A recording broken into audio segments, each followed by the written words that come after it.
একটা মানুষকে মিডিয়া ট্রায়ালের মাধ্যমে তাকে তাকে হেয় করার কোনো অধিকার কারো নাই। তাকে যেভাবে উপস্থাপন করা হচ্ছে এটা সম্পূর্ণ ভুলভাবে উপস্থাপন করা হচ্ছে। উনি একজন আর্মি কর্মকর্তা ছিলেন এবং উনি একজন অবসরপ্রাপ্ত কর্মকর্তা, যেটা আপনারা সার্বক্ষণিক বলে থাকেন যে উনি একজন বরখাস্ত।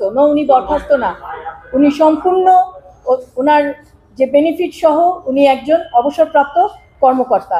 আপনারা দয়া করে আমার এই কথাটুকু সবাইকে জানিয়ে দিবেন। আর একটা বিষয় আপনাদেরকে বারবার বলছি আমি, যে ওনার যে উনি যেখানে কর্মরত ছিলেন এনটিএমসি, ন্যাশনাল টেলিমনিটরিং কমিউনিকেশনের যেখানে ওটা একটা টেকনিক্যাল অফিস।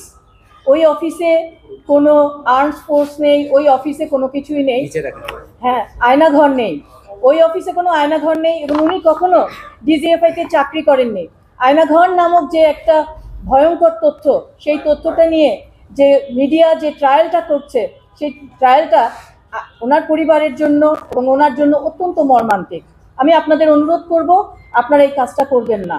একটা মানুষ, এটা বাক স্বাধীনতা নয়, বাক স্বাধীনতার যে অনুচ্ছেদগুলো আছে আপনারা দয়া করে সেটুকু, এবং সাংবাদিকতার যে আইন আছে সেই আইনটুকু আপনারা মেনে নিয়ে, যে এথিক্স আছে সেই এথিক্স নিয়ে আপনারা কথা বলবেন, এটুকুই আপনাদের কাছে আমার অনুরোধ।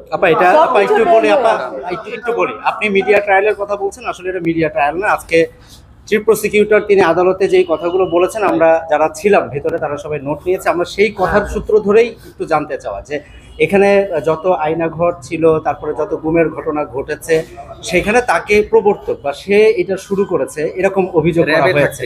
আর আরেকটি জিনিস হচ্ছে, আপনাদের যে আবেদনটার ব্যাপারে আপনি বলছিলেন যে এখন বলতে চান না। আমরা চিফ প্রসিকিউটরকে বলতে শুনেছিলাম যে আপনারা আদালতের জুরিসডিকশনকে চ্যালেঞ্জ করেছেন, এরকম কিছু কি আপনারা করেছেন? আমি এটা বলবো না, কারণ এটা উনি কেন বলেছেন আমি জানি না। কারণ নিয়ম হচ্ছে যতক্ষণ না পর্যন্ত কোর্টে কোনো দরখাস্ত প্রেজেন্ট না করা হয় ততক্ষণ পর্যন্ত সেই দরখাস্ত নিয়ে কোনো কথা বলতে হয় না। আমি সুপ্রিম কোর্টের একজন আইনজীবী, আমি এই নর্মসটুকু মেনে নিতে চাই। উনি এখানে বলেন না, কোর্টে বলছিলেন। কোর্টে উনি এই কথাটা এখানে বলেন, উনি কোর্টে বলে জানাচ্ছিলাম। জানতে চান আপনারা আসেন, আমি আপনাকে একটা লেখা দিব, এই লেখাটা ওনার লেখা। এনটিএমসি কিভাবে কাজ করে।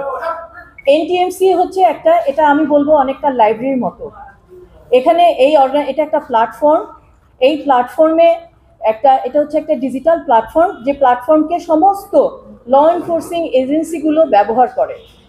অর্থাৎ এখানে যেমন ধরেন আপনি একটা লাইব্রেরিতে গেলেন, একজন লাইব্রেরিয়ান থাকে এবং লাইব্রেরিতে আমি যে বই পড়বো, আমি যখন একজন মেম্বার, আমি বইটা আনতে যাব, আমার নামে বইটা ইস্যু হবে। এখন আমি কোন বইটা পড়বো, ইতিহাসের বই পড়বো না গল্পের বই পড়বো, it's totally depends up to me, আমার উপরে ডিপেন্ড করবে। এটা যিনি বই ইস্যু করেন এটা তার কোনো দায়িত্ব না। আপা আপনার কাছে একটু যেই অভিযোগগুলো করেছিলেন সেই অভিযোগগুলোর একটু বলি, আপনি শুধু সেটার যদি আমাদের উত্তর দেন। সেটি হচ্ছে ওনার ব্যাপারে। আচ্ছা, এখন যেহেতু এগুলো সমস্ত সাবজুডিস ম্যাটার, যেহেতু এগুলো ট্রায়ালে চলছে, কোনোটাই কিন্তু কিছু না। যেটা হচ্ছে এখন যে ওনাকে বলা হচ্ছে যে উনি এই করেছেন, উনি ওই করেছেন, উনি কোনোদিন কিন্তু সাতক্ষণের সাথে উনি নারায়ণগঞ্জের 7 নিয়ে যখন মামলা কথা হচ্ছে